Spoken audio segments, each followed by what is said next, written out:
Donald Trump American president ഇന്നലെ മാത്രം നടപ്പിലാക്കിയ ഡീലുകളുടെ എണ്ണം നോക്കിക്കഴിഞ്ഞാൽ കംബോഡിയയുമായിട്ട് റെയർ എർത്ത് എലമെന്റ്സിന്റെ ഡീല്, തായ്ലാൻഡുമായിട്ട് റെയർ എർത്ത് എലമെന്റ്സിന്റെ ഡീല്, ജപ്പാനിൽ ഇന്നലെ പോയിട്ട് ജപ്പാനിലും റെയർ എർത്ത് എലമെന്റ്സിന്റെ ഡീല്.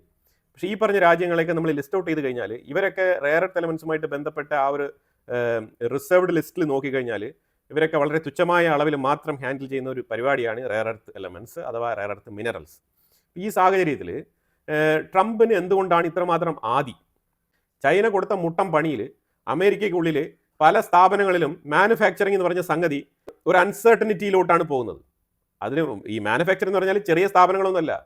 എലോൺ മസ്കിന്റെ സ്പേസ് എക്സ് പോലത്തെ സ്ഥാപനങ്ങൾ, നാസ പോലത്തെ സ്ഥാപനങ്ങൾ, ലോക്കിഡ് മാർട്ടിൻ പോലത്തെ സ്ഥാപനങ്ങൾ, ഇതേപോലത്തെ ഡിഫൻസ് മേഖലയിൽ പല മാനുഫാക്ചറിങ് ഇൻഡസ്ട്രീസിലുമുള്ള സ്ഥാപനങ്ങളെല്ലാം തന്നെ rare earth elements mister Trump നമ്മൾ ഇനി എന്ത് ചെയ്യും, മിസ്റ്റർ പ്രസിഡന്റ് നമ്മൾ എന്താണ് ഇപ്പോൾ റെയർ എർത്ത് എലമെന്റ്സിന് ചെയ്യാൻ പോകുന്നത് എന്നുള്ള രീതിയിലുള്ള ചോദ്യങ്ങൾ ഒരു സൈഡിൽ, മറ്റൊരു സൈഡിൽ കർഷകരുടെ പ്രഷർ വേറൊരു സൈഡിൽ, ഞങ്ങളുടെ സോയാബീൻ എന്താണ് വിറ്റഴിക്കാത്തത്, ഇതൊന്ന് ഗവൺമെന്റ് ഏറ്റെടുത്തതിന് വിറ്റഴിക്കണം, ഇങ്ങനത്തെ രീതിയിലുള്ള റിക്വസ്റ്റുകളൊക്കെ വന്നുകൊണ്ടിരിക്കുകയാണ്.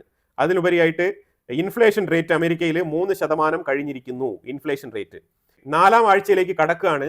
അമേരിക്കയുടെ ഈ ഒരു ഗവൺമെന്റ് ഷട്ട് ഡൗൺ ചെയ്തിരിക്കുന്നത്. അപ്പോൾ ഈ പരിപാടിയാണെങ്കിൽ 15 മുതൽ 20 ബില്യന്റെ നഷ്ടം സംഭവിച്ചുകൊണ്ടിരിക്കുകയാണ് അമേരിക്കയുടെ ഉള്ളിൽ. ഇതാരും തന്നെ ചർച്ചയ്ക്ക് എടുക്കുന്നില്ല. ട്രംപ് ആണെങ്കിൽ ജനങ്ങളെ പറ്റിച്ചുകൊണ്ട് മുന്നോട്ട് പോവുകയാണ്. ജനങ്ങളെ പറ്റിക്കാന്ന് പറഞ്ഞാൽ പക്ഷേ ഇതിന്റെ ഡീപ്പ് സ്റ്റഡിയിൽ നോക്കിക്കഴിഞ്ഞാൽ കാര്യങ്ങൾ ഗുരുതരമാണ്.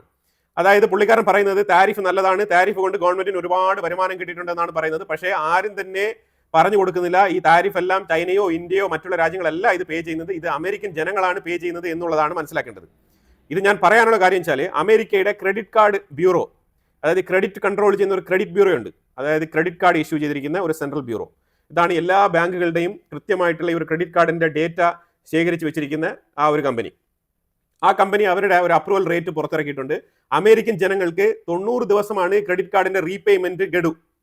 അപ്പൊ ആ വിതിൻ 90 ഡേയ്സിന്റെ ഉള്ളിൽ ഒരുപാട് പേർക്ക് തിരിച്ചടവ് അടയ്ക്കാൻ പറ്റാത്ത അവസ്ഥയിലേക്ക് പോയിരിക്കുകയാണ് അമേരിക്ക.